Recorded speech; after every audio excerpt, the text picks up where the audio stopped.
کہہ دیجئے اللہ نے جو ہمارے لیے مقدر فرمایا ہے اس کے سوا ہمیں کوئی حادثہ ہرگز پیش نہیں آتا، وہی ہمارا کارساز ہے، اور مومنین کو چاہیے کہ اللہ پر بھروسہ کریں۔ کہہ دیجئے کیا تم ہمارے بارے میں دو بھلائیوں، فتح یا شہادت میں سے ایک ہی کے منتظر ہو، اور ہم تمہارے بارے میں اس بات کے منتظر ہیں کہ اللہ خود اپنے پاس سے تمہیں عذاب دے یا ہمارے ہاتھوں عذاب دلوائے؟ بس اب تم بھی انتظار کرو، ہم بھی تمہارے ساتھ انتظار کرتے ہیں۔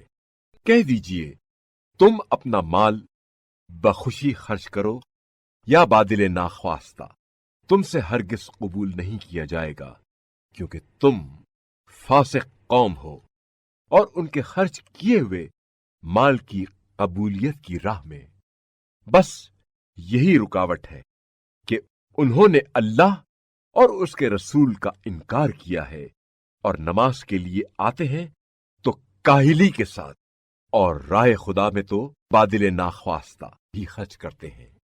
لہذا ان کے اموال اور اولاد کہیں آپ صلی اللہ علیہ وآلہ وسلم کو فریفتہ نہ کر دیں۔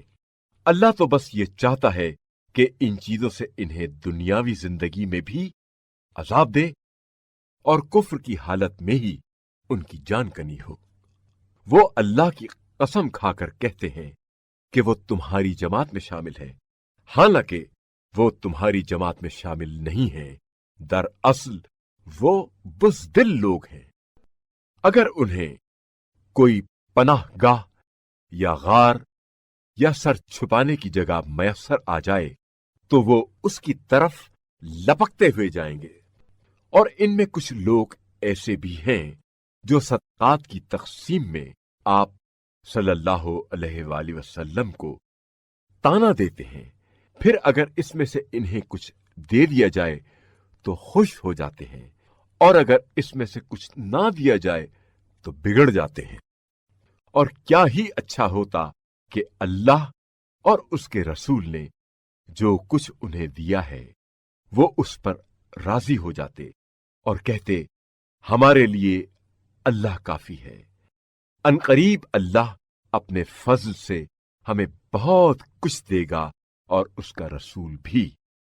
ہم اللہ سے لو لگائے بیٹھے ہیں۔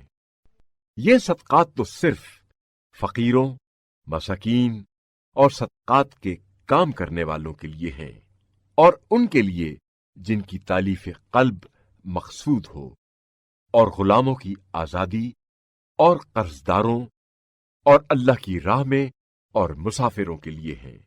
یہ اللہ کی طرف سے ایک مقرر حکم ہے، اور اللہ خوب جاننے والا، حکمت والا ہے۔